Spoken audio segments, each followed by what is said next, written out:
करते हैं गुणगान तुम्हारा, लेकर जाओ हे बलिदानी हाथ जोड़कर नमन हमारा।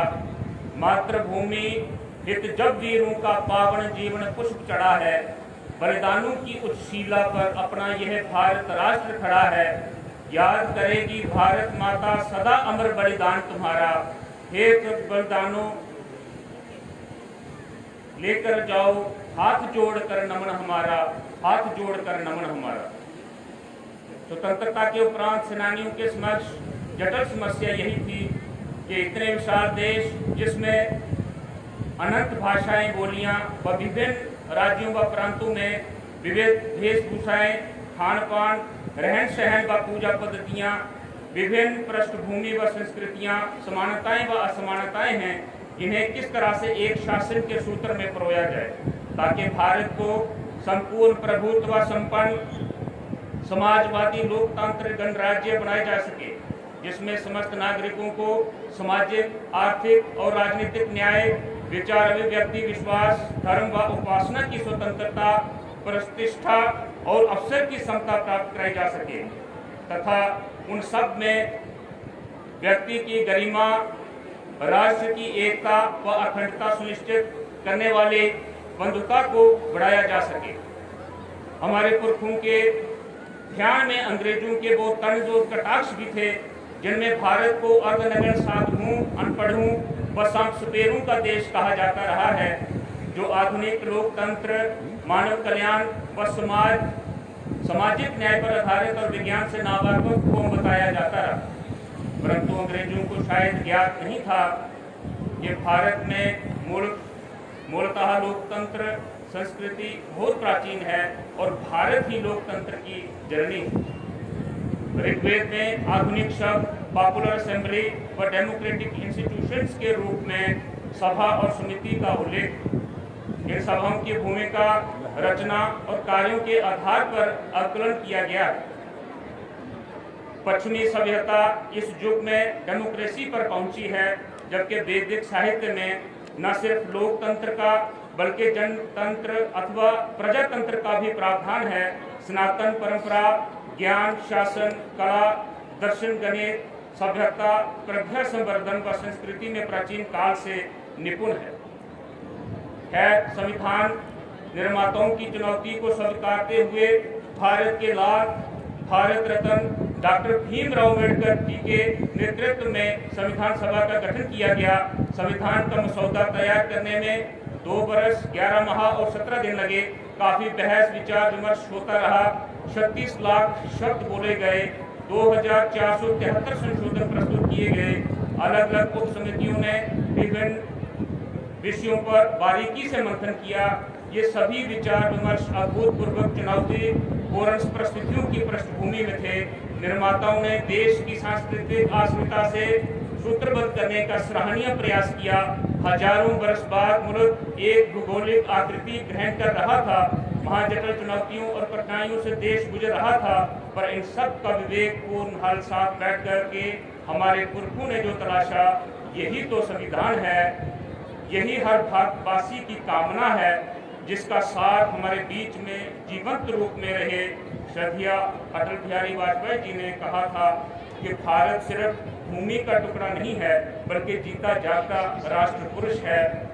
सदियों से सतत प्रवहन सांस्कृतिक बहुधारा ने निस्संदेह इस राष्ट्र पुरुष के लोक जीवन में लहू की भूमिका निभाई है। यही कारण है कि जब हमारे पुरखों ने देश के लिए संविधान की परिकल्पना की तो उसे हमारी विशेषज्ञता अथवा विशेषता से सूत्रबद्ध करने का भी प्रयास किया। शायद इसीलिए दुनिया हमारे संविधान को नियम कायदे की किताब से कहीं ज्यादा एक जीवंत दस्तावेज के रूप में जानती है। बीते 75 वर्षों में देश ने संविधान में लिखे शब्दों को धरातल में साकार करने में भूमिका निभाई है। सर्वधर्म समभाव, संयम, त्याग, अनुशासन, अनेकता में एकता व सेवा भाव के मूल्यों को संरक्षित रखते हुए हम विश्व के सबसे बड़े और सबसे कामयाब तथा जीवंत लोकतंत्र के रूप में उभरे हैं। और आज जब हम 2047 में विकसित भारत बनाने की ओर बढ़ रहे हैं, ऐसे में हमने अपने वैश्विक पहचान के साथ अपनी लोकतांत्रिक परिपाटी को भी सशक्त करना होगा। माननीय सर्वोच्च न्यायालय भारत के संविधान की संरक्षक है।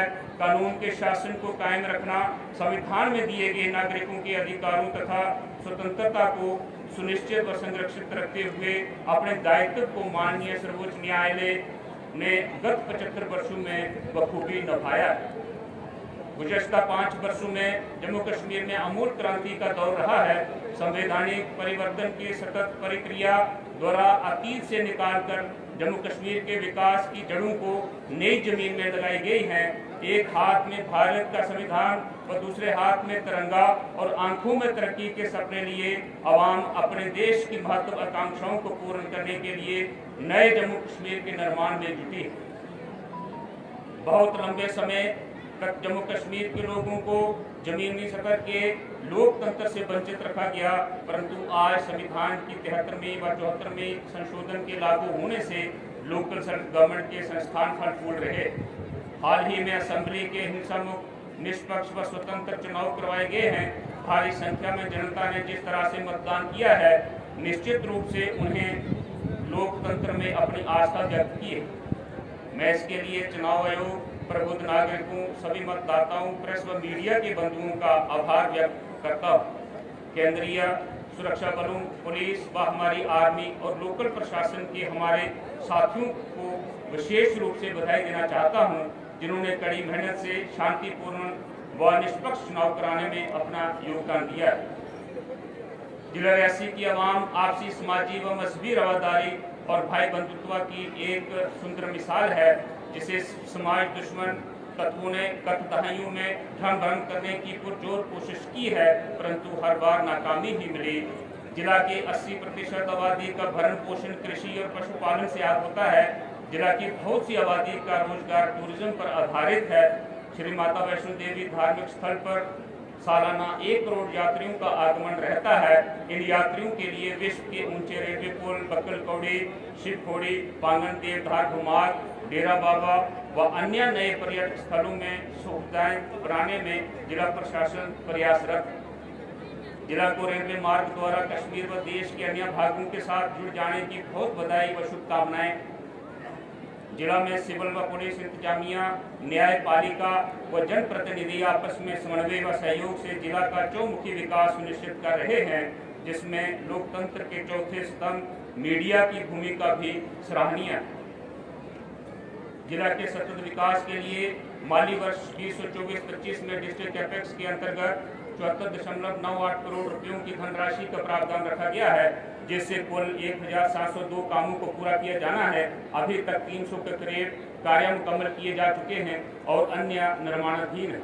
सेंट्रल स्पॉन्सर स्कीम्स के अंतर्गत जिला को इस वित्तीय वर्ष में विभिन्न स्कीमों की पूर्ति के लिए 542.87 करोड़ रुपए की धनराशि प्रावधान रखा गया है, जिससे दिसंबर 2024 तक 235 करोड़ खर्च कर लिए गए। महकमा एग्रीकल्चर ने रवा वित्तीय वर्ष में प्रधानमंत्री किसान सम्मान निधि योजना के अंतर्गत 37,030 किसानों को 18वीं किस्त तक 115 करोड़ रुपए वितरित कर दिए। किसान क्रेडिट कार्ड के तहत 39,350 किसानों को 122 करोड़ रुपए की वित्तीय सहायता दी गई है। जिला में poly houses, site testing lab, seed banks और मधुमक्खियों के पालने की टेक्निक्स व वित्तीय सहायता किसानों को दी गई। जिला में हार्टिकल्चर विभाग यूटी कैपेक्स के तहत इस वित्तीय वर्ष में 200 हेक्टेयर भूमि को एरिया एक्सपेंशन के तहत लिया है। हाई डेंसिटी ड्रैगन, एप्पल, अखरोट, स्ट्रॉबेरी जैसी कैश क्रॉप्स को भी बढ़ावा दिया जा रहा है। पशुपालन विभाग ने HADP के तहत जिला में 3 satellite hyper unit, 8 free poultry unit स्थापित किए हैं। फर्स्ट एड सेंटर अंशु को चालू करके जो आवाम की दरीना मांग थी वो लोगों को समर्पित किया गया। शीप हस्बेंड्री विभाग ने HADP और ISDS स्कीमों के तहत इस माली वर्ष में 162 रोजगार के यूनिट्स लाभार्थियों को दिए हैं, जिसकी लागत 180 लाख आई। जिला में 2280 किसान क्रेडिट कार्ड द्वारा 11.5 करोड़ रुपयों की धनराशि सहायता दी गई। जिला में सिल्क समग्रा 2 के तहत 16,700 मलबरी पौधों को वितरित किया है। 102 लाभार्थियों को 70 रुपये फी पौधा के हिसाब से सब्सिडी वितरित की गई है। जिला में कोऑपरेटिव मूवमेंट को फिलअप किया जा रहा है। गजोड़ तहसील पौनी में सोसाइटी द्वारा नया पेट्रोल पंप खोला जा रहा है। विभिन्न सेक्टर्स में 4 नई कोऑपरेटिव सोसाइटीज़ को भी रजिस्टर किया जा रहा है। लेबर विभाग ने श्रमिकों को विभिन्न स्कीमों में 744 मजदूर परिवारों को वित्तीय वर्ष 24-25 में 55 लाख की वित्तीय सहायता की है। जम्मू व Kashmir khadi and village industry board द्वारा PMEGP व JKREGP स्कीमों के तहत 84 सेल्फ एम्प्लॉयमेंट यूनिट सैंक्शन किए गए हैं, जिनकी लागत 56 लाख रुपए रही। ग्रामीण विकास विभाग ने जिला में अभी तक 344 करोड़ रुपए की लागत से 24,396 मकानात PMAY ग्रामीण के तहत निर्माण किए हैं। बाकी के 5,350 घरों की तामीर चल रही है।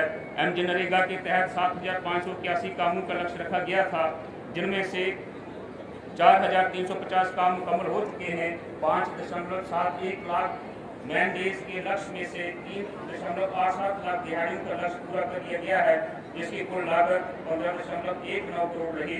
प्रधानमंत्री आवास योजना अर्बन के तहत 778 मकानों के लक्ष्य में से 355 मुकम्मल कर लिए गए हैं, जिनकी कुल लागत 7.85 करोड़ रही।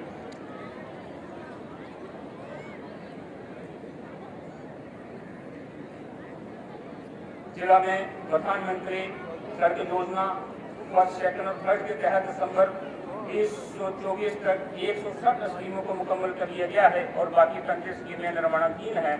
प्रधानमंत्री सड़क योजना स्टेज 4 के तहत जिला में 2011 सेंसस के मुताबिक 131 नई हैबिटेशन में से 105 हैबिटेशन की जियो मैपिंग की जा चुकी है और बाकी का कार्य प्रगति पर है। इन सभी हैबिटेशन को मोटरेबल रोड से स्टेज 4 में जोड़ा जाएगा। जिला में स्वास्थ्य विभाग ने इस वर्ष 5,05,468 OPD, 47,822 IPD, 113 लेजर और 13,025 माइनर सर्जरीज की हैं। 3,261 इंस्टीट्यूशनल डिलीवरीज की हैं। जिला अस्पताल रियासी को इको फ्रेंडली कायाकल्प। तो रिपब्लिक डे प्रोग्राम के मुख्य अतिथि DDC चेयरपर्सन रियासी सराफ सिंह नाज जी इस समय अपना संबोधन जो है वो दे रहे हैं। स्वतंत्रता सेनानियों को याद किया जा रहा है और इसके साथ ही जिले भर में चल रहे डेवलपमेंट के कार्यों को गिनाया जा रहा है, बताया जा रहा है। उनका भाषण जो है वो इस समय चल रहा है और ये तस्वीरें आप general Zorawar Singh sports stadium Reasi की इस समय देख रहे हैं। यहाँ पर 76वें रिपब्लिक डे का गणतंत्र दिवस का समारोह जो है वो धूमधाम से मनाया जा रहा है और मार्च पास्ट के लिए जो विभिन्न स्कूलों और सुरक्षा एजेंसियों के जवान हैं, स्कूलों के बच्चे हैं, वो लाइन अप इस समय हो चुके हैं और कुछ ही देर के बाद मार्च पास्ट इनके द्वारा किया जाएगा। और आपको बता दें कि प्रोग्राम चल रहे हैं, अंदर कुत्ता भी देखने को यहाँ पे मिला जो अंदर ये कार्यक्रम चल रहा है। हालांकि ऐसा नहीं होना चाहिए था, ध्यान रखना चाहिए इन चीज़ों का भी, लेकिन कुत्ता भी इस ग्राउंड के अंदर के दायरे में पहुँच गया था और सुरक्षा एजेंसियों को थोड़ा इसका ख्याल रखना चाहिए। जब फुल ड्रेस रिहर्सल चल रही थी तब भी उस तरफ जो है कई सारे कुत्ते उस समय भी हमने देखे थे और सुरक्षा एजेंसियों के जवानों को थोड़ा सा इसके बारे में बताया भी था। हालांकि खबर नहीं की थी लेकिन ऑफ कैमरा बताया भी था। और अब तो कोई कुत्ता नहीं है, लेकिन उस समय जो कुत्ते की तस्वीरें भी हमने अपने कैमरे में कैद की हैं ताकि। और प्रोग्राम जो है इस समय चल रहा है, सराफ सिंह नाज जी जो है वो अपना संबोधन उन्होंने अब खत्म किया है। वंदे, जय हिंद, जय भारत, जय रियासत। तो चलिए इस लाइव वीडियो को यहीं पे ख़त्म कर रहे हैं। रिकॉर्डेड वीडियो के माध्यम से राष्ट्रीय ध्वज फहराने वाला, मार्च पास्ट वाला, कल्चरल प्रोग्राम वाला और इसके साथ ही प्राइज डिस्ट्रीब्यूशन की भी कोशिश करेंगे। ये तमाम वीडियो अगर लाइव हो पाया बीच में तो लाइव करेंगे, क्योंकि सिग्नल की भी दिक्कत रहती है। और रिकॉर्डेड वीडियोस के माध्यम से पूरे प्रोग्राम की कवरेज आप तक पहुंचाने की कोशिश करेंगे। कैमरे के पीछे हैं प्रदीप भगत। मुझे दीजिए अनुमति। धन्यवाद।